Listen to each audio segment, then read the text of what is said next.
हाथरस हादसे के बाद ये बात निकलकर सामने आ रही है कि हर मुद्दे पर सरकार को घेरने वाला विपक्ष हो या विपक्ष पर तीखा प्रहार करने वाला सत्ता पक्ष, दोनों ही पक्ष बाबा सूरजपाल को सीधे तौर पर जिम्मेदार ठहराने से कतरा रहे हैं, क्योंकि मामला वोटों का भी हो सकता है। सवाल यह है कि धर्म गुरुओं का सियासत से कनेक्शन कितना गहरा होता है। जन वहां पर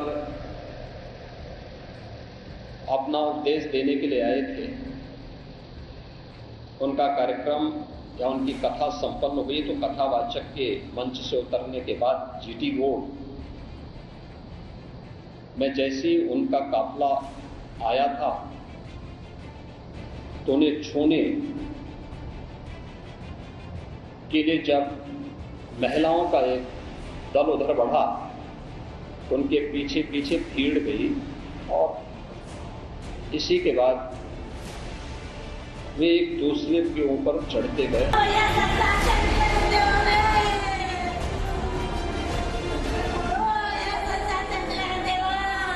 अब एक बिट्टू है वो गोदी ला जाते हैं, वो हाथ पकड़ जाते हैं, भैया बहन नहीं दो तब को ले तब बच्चा नीचे आएंगे, हम नीचे आएंगे।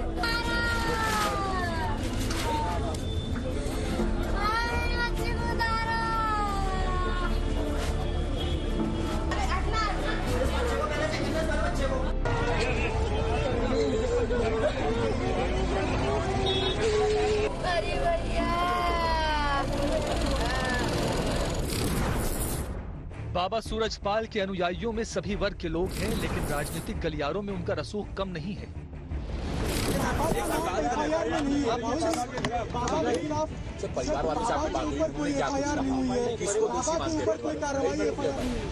देखिए, परिवार वालों से मेरी पर्सनल बात है, उनके परिवार के बारे में। लेकिन बाबा के ऊपर मुकदमा नहीं लिखा गया। देखिए,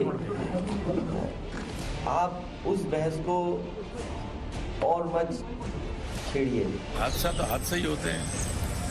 सबरीमाला नेताओं को धार्मिक अनुष्ठान या अपने धर्म गुरुओं से सलाह मशवरा और आशीर्वाद लेते हुए देखा जाता है। हाथरस हादसे के बाद सवालों के घेरे में घिरे बाबा सूरजपाल के बारे में भी ये माना जाता है कि वो एक खास वर्ग में अच्छी पैठ रखते हैं। यूपी में आने वाले दिनों में 10 सीटों पर उपचुनाव है, ऐसे में कौन वोटों के गणित पूछे।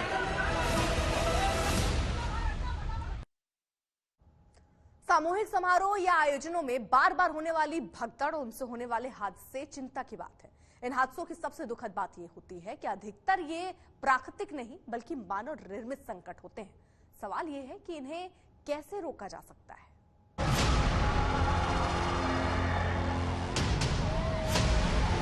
LIU वाले लोकल इंटेलिजेंस यूनिट की बहुत फेलियर थी। उन लोगों को भी इस चीज को आगे बढ़ाना चाहिए था कि भाई इतनी 2-2.5 लाख आदमी आने वाले, उन पर सब न्यूज होती है, चारों तरफ से होती है। भीड़ की वजह से होने वाले हादसों पर राष्ट्रीय आपदा प्रबंधन प्राधिकरण ने साल 2014 में एक रिपोर्ट तैयार की थी, जिसमें कई सुझाव भी दिए गए थे। ये सुझाव राज्य सरकार, स्थानीय अधिकारियों, प्रशासन और आयोजकों के लिए थे। भीड़ के प्रबंधन से जुड़े लोगों की स्पेशल ट्रेनिंग की जरूरत बताई गई थी।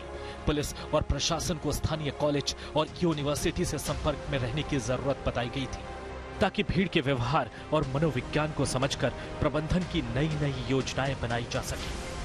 पुलिस को भीड़ के व्यवहार और मन को समझते हुए व्यवहार करने की सलाह दी गई थी। इसमें आपको चाहिए था PAC बुलाते एडिक्वेट मात्रा में, आपको सबसे बात जरूरी थी SDRF। अभी तो स्टेट के पास SDRF है और SOP को इन्होंने फॉलो नहीं किया। जो SOP दिया है गवर्नमेंट की तरफ से इशू की गई है और आपका ऑनरेबल सुप्रीम कोर्ट की गाइडलाइन है इसके ऊपर, तो उनको फॉलो नहीं किया है। क्योंकि है ना, आप देखिए, अगर प्रधानमंत्री आने वाले हो या मुख्यमंत्री आने वाले हो तब कैसे SOP बन जाती है, फटाफट कैसे पूरा एक्शन का प्लान बनता है। वो एक्शन प्लान नहीं बनाया है इन्होंने, इसको मतलब बहुत कैजुअली एडमिनिस्ट्रेशन ने लिया है। एक्चुअली ये बहुत सीरियस मैटर था और सीरियस हुआ। अगर इसको प्रॉपर आपने प्लानिंग करी होती, सीरियस लिया होता, तो मैं नहीं समझता इतना बड़ा हादसा ये हो जाता। हाथरस का हादसा एक दुर्घटना नहीं बल्कि एक सबक होना चाहिए, ताकि ऐसे हादसे रोके जा सके। धार्मिक आयोजनों को तो रोका नहीं जा सकता, लेकिन ऐसा तंत्र तो विकसित किया जा सकता है कि फिर हाथरस जैसा हादसा कहीं और ना हो।